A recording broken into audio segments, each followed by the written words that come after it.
In this screencast, we're going to look at video conferencing and in particular look at best practice in terms of effective room layout and how to manage a video conference session. This particular screen shows you a typical setup where you've got a local site with 5 participants and a remote site with 2 participants, and you notice quite clearly that the local site are all focused at the camera and looking at the remote sites. This is best practice. This is the way to do it. It would be totally inappropriate if there was someone sitting at the local table with their back to the video screen. That would certainly disenfranchise the far end site and make them feel as if they are not part of the conference. So this sort of scenario is the type of situation which you need to think about carefully when setting up your room for a video conference. Clothing, importantly, busy patterns on clothing can appear fuzzy through video conferencing, and importantly white tops, shirts, blouses and so forth, they tend to flare with video conferencing.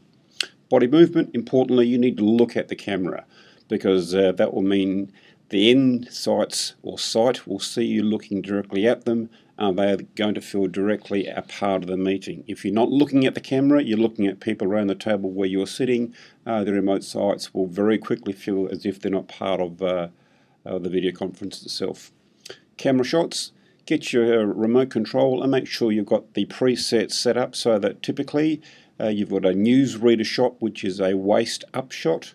You might want to set another preset for a wider angle if you've got a larger group at your site, and ensure the remote sites also are familiar with camera presets so that they have newsreader shots or wider angle for a larger group. This is critical for best practice so that you do not get any looping of sound and you get the best result for everyone. That is, you must mute your mic when you're not talking. If you don't do that, you will find that sites will appear on the monitor who are simply shuffling papers and chatting amongst themselves, and to their dismay they will see themselves full screen. Alright, so muting your mic is critical. When you're running a multi-point conference, this adds a degree of complexity, and with practice they become easier, but it's important to think about what is the practice that I can adopt that will make the end user experience the best possible. Well, firstly, adopt a chairperson and an agenda. Make sure the remote sites have the agenda. Importantly, go through the process of muting mics, preset your camera to a number of presets for your site, and do a roll call like you would in a face-to-face meeting so that the end sites can hear you and see you, and you can hear and see them. That's critical because the audio and the video is the power of this medium. Importantly, you need to think about your practice here with video conferencing.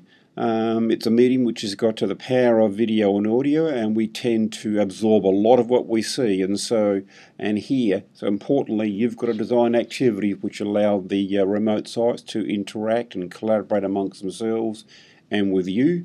And that's critical in terms of how you structure your session. It cannot just be push, push, push, because importantly, it's not a television session.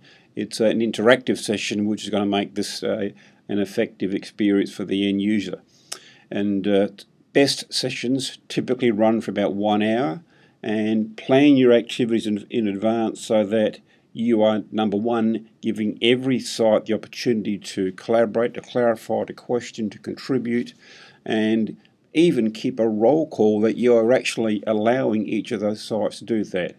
If you engage in these sorts of practices, you are going to have an end result which is a high end result in terms of the experience of remote sites during your video conferencing session.